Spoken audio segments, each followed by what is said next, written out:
Hello friends, আজকে নিয়ে আসলাম mutton recipe. তো এখানে আমি খাসির মাংস হাফ কিলোর মতো নিয়ে নিয়েছি। তো তেল গরম হয়ে গেছে, আমি মাটনটাতে আলু দিয়ে রান্না করব, তাই আলুগুলোকে ভালো করে টুকরো করে নিয়েছি, ভালো করে ভেজে নিচ্ছি লবণ হলুদ দিয়ে। ভেজে নেওয়া হয়ে গেছে, নামিয়ে নিলাম। আর এর মধ্যে আরেকটু তেল দিয়ে দিলাম কড়াইয়ের মধ্যে।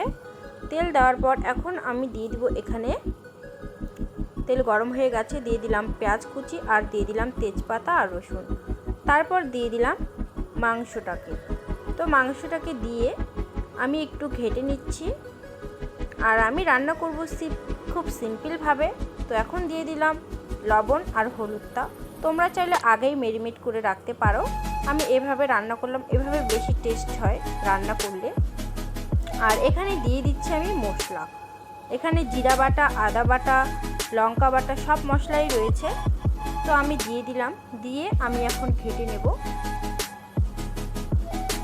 ভালো করে কষিয়ে নেব। আর এখানে দিয়ে দিলাম 4-5টা কাঁচা লঙ্কা, ফ্লেভারের জন্য আমি দিয়ে দিলাম। তোমরা চাইলে নাও দিতে পারো, আমি দিয়ে দিলাম। এভাবে মাংস রান্না করলে খেতে ভীষণ ভালো লাগে। তো আর আমি রান্নাটা করছি উনানের মধ্যে। তো দেখো, অনেকটা ঘাটার পর খুব সুন্দরভাবে হয়ে গেল মশলাটা কষিয়ে নেওয়া। তো এর মধ্যে দিয়ে দিলাম আমি ভেজে রাখা আলুগুলোকে। তো দিয়ে দেওয়ার পর আমি একটু কষিয়ে নিচ্ছি, আর একটু ভালো করে ভেজে নিচ্ছি। তো অনেকক্ষণ ঘেটে নেওয়ার পর ভেজে নেওয়া হয়ে গেছে। এখন আমি জল দিয়ে দিলাম। তো জলটা দেওয়ার পর একটু ফুটতে থাক কিছুক্ষণ। তো অনেকক্ষণ ফুটে গেছে। তো এভাবে আমি মাংসটাকে রান্না করে নিলাম।